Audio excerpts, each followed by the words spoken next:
आई झाल्यापासून एक गोष्ट मात्र नक्की बदलली आहे. माझा प्रत्येक दिवस आता माझ्यापेक्षा माझ्या मुलाभोवतीच जास्त फिरतो. सकाळी उठल्यापासून त्याचा डब्बा, शाळेची तयारी, त्याला काय खायचं आहे, काय करायचं हे सगळं करत-करत दिवस कधी सुरू होतो आणि कधी संपतो हेच कळत नाही. कधी-कधी मी माझे जुने फोटो बघते आणि स्वतःलाच विचारते, ही मुलगी खरंच मीच आहे का?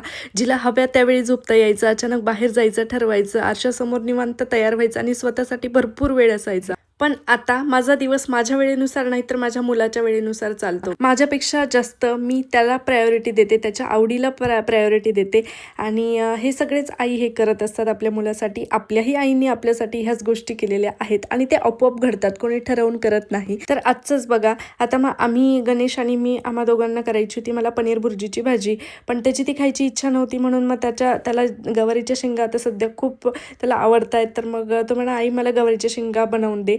तर मग त्याच्यासाठी गवारीच्या शेंगा बनवल्यात आणि आमच्यासाठी मी इथे पनीर भुर्जीची भाजी बनवतीये. आपण कितीही दमलो असलो किंवा कितीही काही आजारी असलो, पण मुलांनी जर म्हटलं आई मला हे करायचंय किंवा हे खायचंय, तर आपण उठवून बनवून देतोच. आता मागे मी भरपूर आजारी होते तेव्हा पण हिमांशूला काय काय खाण्याची इच्छा होती. आता शेवटी तो लहान आहे, त्याला एवढं समजत नव्हतं तरी त्याने मला अजिबात त्रास दिला नाही. पण तो म्हणायचा की नाही आई मला आज ही भाजी खायची आहे, मी ती करून द्यायची त्याला. आणि माहीत नाही किती ऊर्जा आहे ना कुठून यायची मलाही कळत नव्हतं.